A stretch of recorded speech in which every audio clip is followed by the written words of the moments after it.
Hi, everyone in the LeaderWise community. I am Emily Bogus, staff consultant, and I am here with Laura Beth Bucklighter, who is one of our spiritual directors. Do you want to say hello?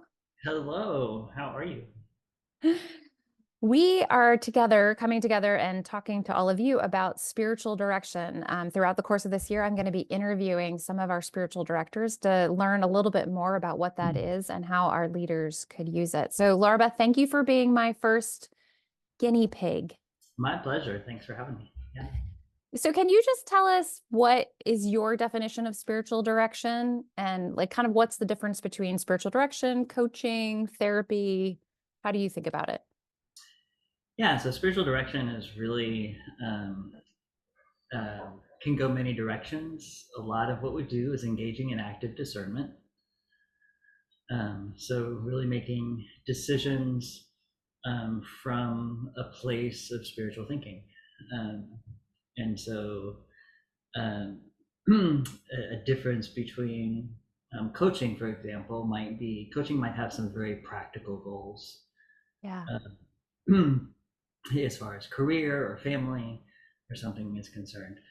The goals in the spiritual direction are often a little bit more ambiguous, a little bit more lofty, if you will. Mm-hmm. Mm-hmm. Um, uh, Therapy tends to deal with um, a lot of times with behavior correction or habitual correction, dealing with past issues, and spiritual direction tends to be forward thinking. Yeah. I Yeah. find a lot of times in spiritual directions, we identify things that need to be dealt with in therapy. Uh-huh. and and we will even have practice sessions. Here's when you go to talk to a therapist. Yeah. Questions you might bring to the table. Here are some thoughts that you might have. I will very often say, write that down. Right. Verbatim, what you just said to me, write that down, because a therapist is going to have a very different um, reaction and response to this. So this comes up a lot in dealing with spiritual trauma. Yeah. We can identify spiritual trauma. We can talk about moving forward in our spiritual life and a spiritual existence around it, but we don't necessarily dig into the healing Right. recovery from spiritual trauma. That's the realm of therapists and therapy. Yeah. Yeah. So, I mean, not that this happens for everybody, but I have found just in going through the certification process for spiritual direction that people will have a spiritual director and a therapist because the two will talk to one another. Not the spiritual director and the therapist, but the conversation you have in one informs the conversation you have in another. Yeah, and in one case, I actually have talked to the therapist Yeah. and coordinated with them. So what, part of it, understanding boundaries between us and Hmm. their peace of mind, knowing that we weren't being redundant or working against each other. Right. But Right. yeah, they serve very different functions.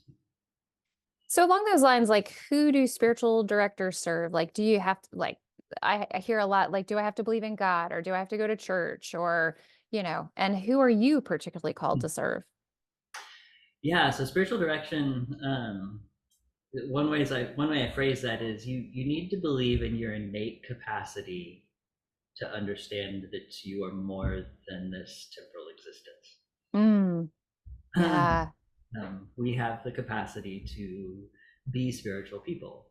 Right. And if that manifests itself in a particular religious practice or a belief in God or divine or universe or however you want to phrase that, there is space for spiritual direction.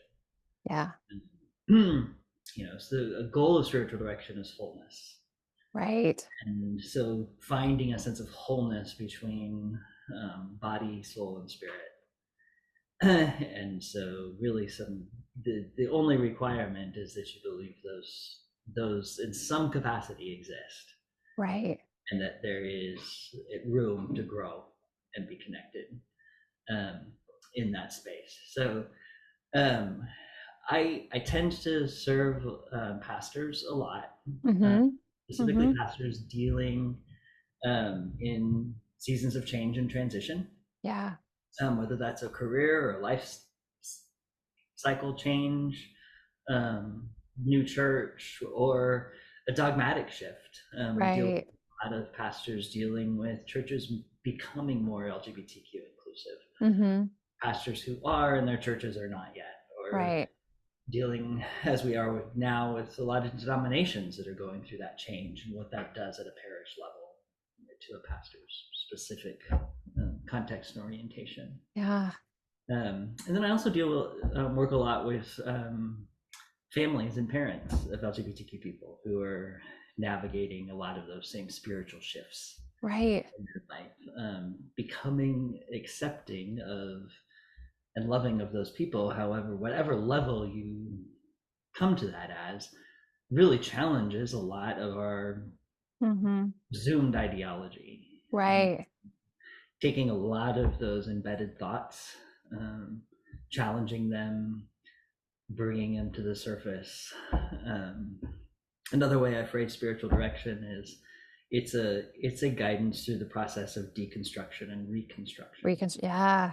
Yeah, so, Absolutely. when we do when our faith is challenged, um, as a good reformed theologian, I don't know if I'm a good reformed theologian, but I'm a reformed theologian. The process of breaking it down and building it up is just part of reformation, Right. Right. reforming. Right. And um, so spiritual direction is an opportunity to do that at a much more intimate level than, say, a pastoral Right.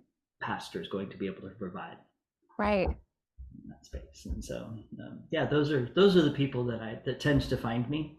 Yeah. Yeah. Yeah.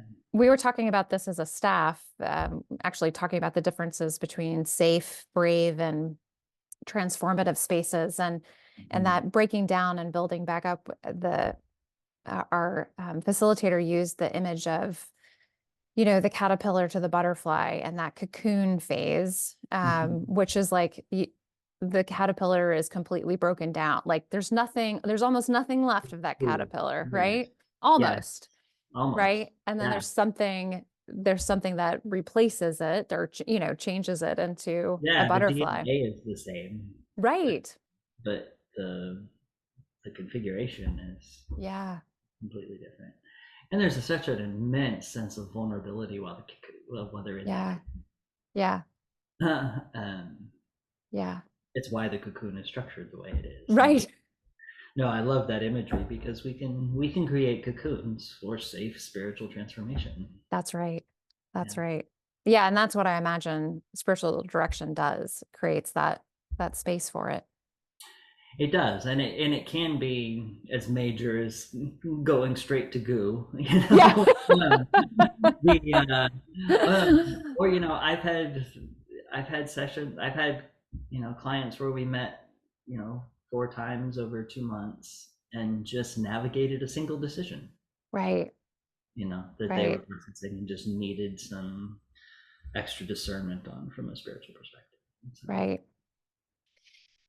So I think you've answered really the question of why might a leader, like in our time specifically, seek out spiritual direction. I think you've answered that hmm, very well. I mean, there's just, I guess that this is a VUCA time that we're living through, some volatility, yeah, uncertainty, yeah, complexity.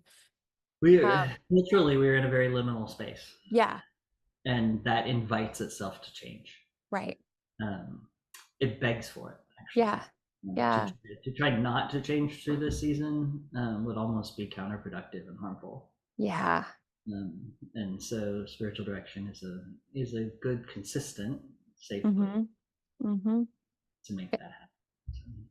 So the last question I have, which I ask all of our spiritual directors, is a little silly, but it's, what song is your life's current theme song, if you had to choose? Yeah. So my initial reaction to the question when I saw your email. So pretty much all of Enya's catalog Oh yeah, is my life soundtrack. I yeah, mean, and that goes back to like early. I was a video production major in college and started that whole path in high school. And so one of my very first video projects was editing clips of sailboats to Orinoco Flow. And so, I mean, this was back in the 80s. And yeah, so then I meditate to it, I sleep to it, Mm, there's pieces of it that energize me. And so that is a very broad answer. yeah. Um, and a very more specific answer, as I've just listened to the last couple of days, REM's Shiny Happy People Oh, yeah. has Yeah. really been capturing my imagination lately. And just, yeah, there's just something about and one thing I like about the song is it's not just a facade. Uh, Right. it is a facade. They do kind of, there is some sarcasm in it.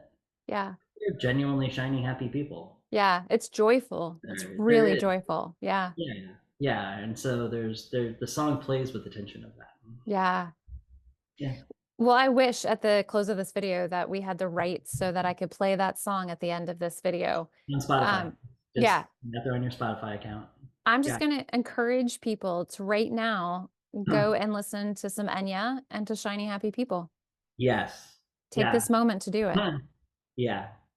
And the way Spotify works, it might even like give you an alternating playlist. A Exactly. little Enya, a little REM, a little Enya, a little, I mean, that kind of just makes me happy thinking about it. So, Yeah. yeah. Well, Laura Beth, thank you so much. Thank you, Emily. Really appreciate it.